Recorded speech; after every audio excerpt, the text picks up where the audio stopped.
Welcome to SEGA News Bits. I'm Barry, with me is George. Hello, everybody.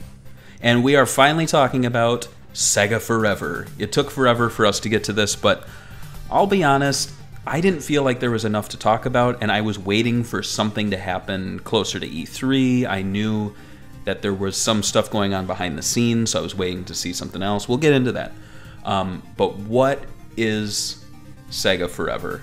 So what it is SEGA Forever exists as a Facebook, Twitter, and Reddit account created by SEGA. That's it, like officially that we know out there. Anyone can see these. They've been there since November 2016, at least for the Twitter account, because you can see when a Twitter account was created. Now, YouTube user Sean Long, who goes by RGT85 on the YouTubes, he shared screens from a Twitter user named Bear Kitty, Bearkiddy. And these screens were of a Philippine version of Comic Zone for iOS, which featured ad-free and SEGAzine options, like on the menu. You can see it here. And when you click the ad-free button, a screen would appear stating in like very weird, like, you know, obviously it was not meant to show up like this, SEGA_Forever_by_4.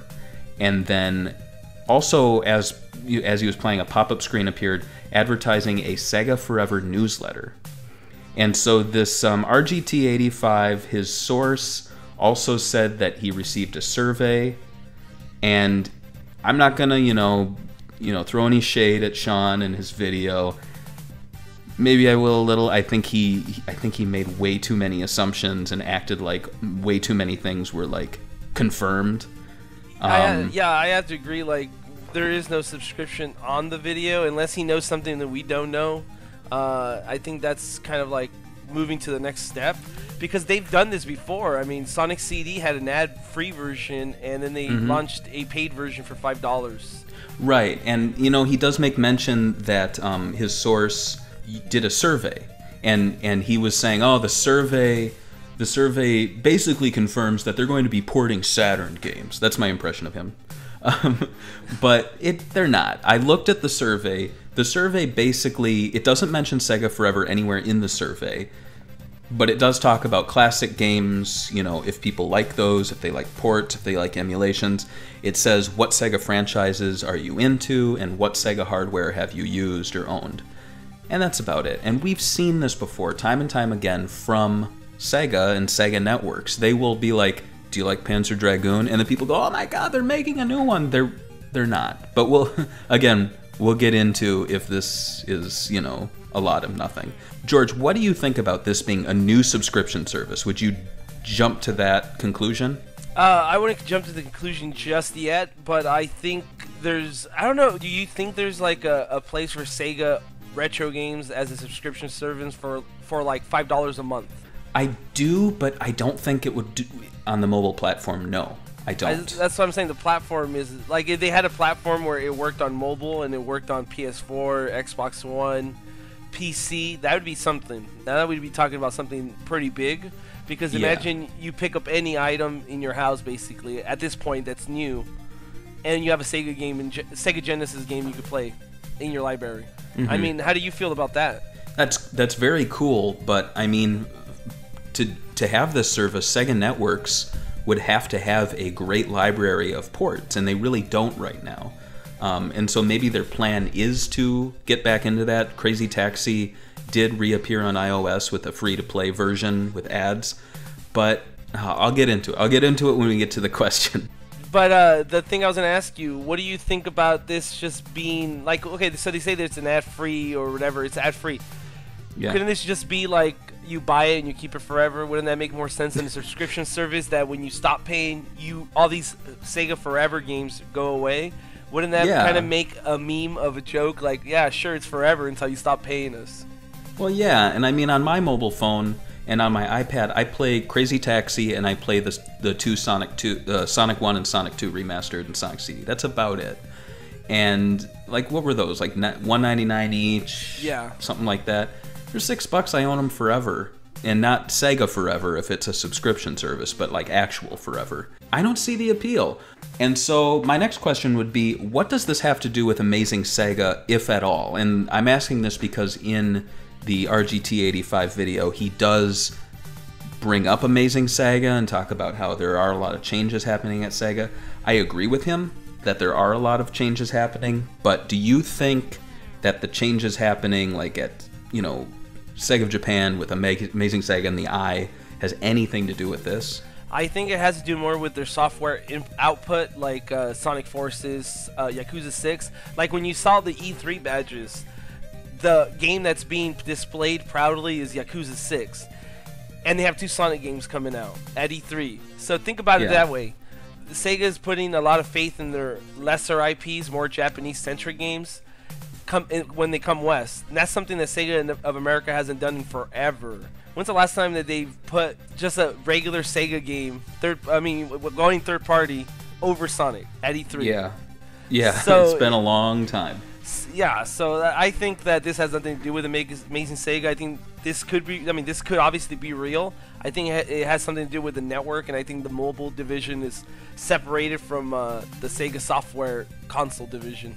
Right. I mean, I'm certain that there's kind of a general sort of feeling and vibe right now at Sega with a lot of the new staff coming on, where, you know, Sega Networks, Sega of America, aka Atlas, and Sega of Japan, they're all thinking, you know, games come first, and don't push things to the side. You know, like, it's Yakuza, give it the credit that it's due. We're kind of seeing that with Sega Networks, where, like I said, Crazy Taxi's free to play now. Apparently this is. But I don't think it has anything to do with Amazing Sega itself, like that whole eyeball thing. I don't think Nagoshi was driving around Japan and he was going, oh, we should do a subscription service. I think this has been a long time coming. I think they've been working on it for a while, whatever it's going to be, and it ends up being. Because if you look in the past, they already kind of tried doing that whole pay or play for free. And I think it's been a success for them, and I think they're going to continue it forward with more Genesis games. I have no idea. We have no proof that it's going to go beyond that. Sega Saturn is way harder than putting a Sega Genesis game on an emulator on phone. Right, and I would hate to play some of those Sega Saturn games on the iPhone. Like, ugh.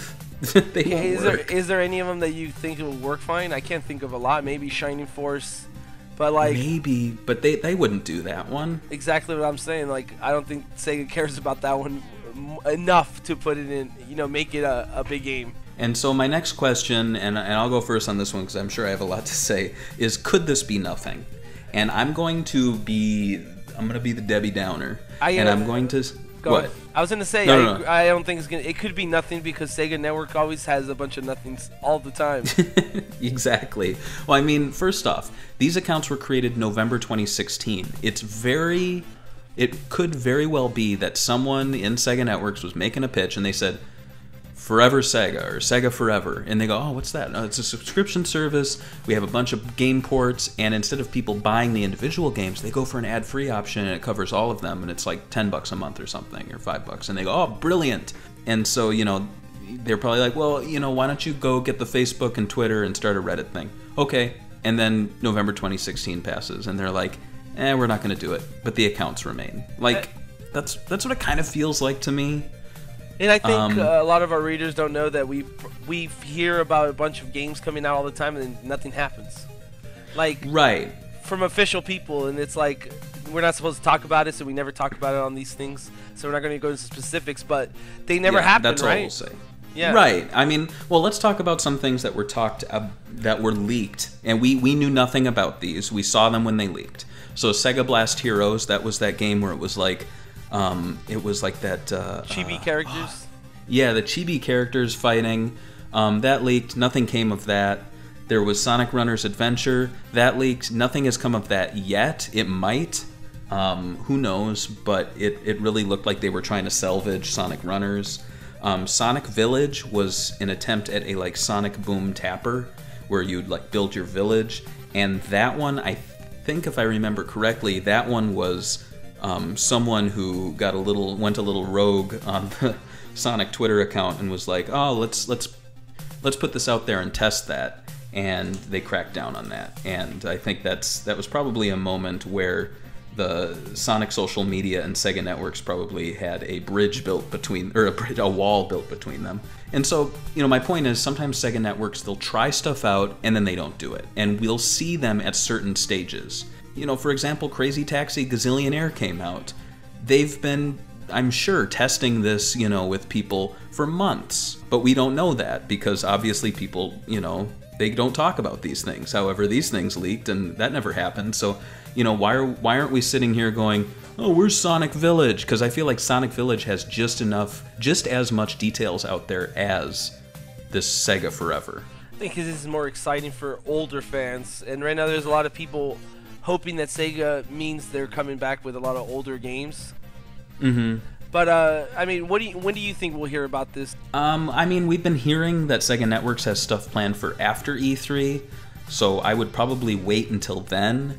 Who knows, you might hear something from us. Sometimes we get reached out. And the reason I was saying that I wanted to wait on talking about this was because Sega Networks Sega Europe actually contacted us and said, we're sending you guys something. And we were like, oh. And so it turned out to be from Sega Networks, and I was like, oh. And so it arrived, and it was actually a like a little viral marketing for Crazy Taxi Gazillionaire. And so, and I'll post an unboxing of that. I thought it was pretty funny. But there's always things happening with them, and so that's why I held off. But can you see why I didn't really want to do this? Because I feel like we haven't really gotten anywhere. And if you want to ask us any questions, we actually have a Q&A episode that we want to plan. And so in the comments below, ask any questions you have about Sega, Sonic, SEGAbits, maybe not our personal lives, and we'll try to answer them in an upcoming Q&A show. So what do you guys think about this? Do you think that we... what do you think? And, Sega's listening to this and you guys want us to help you with the little magazine you guys are doing digitally, email us. For sure.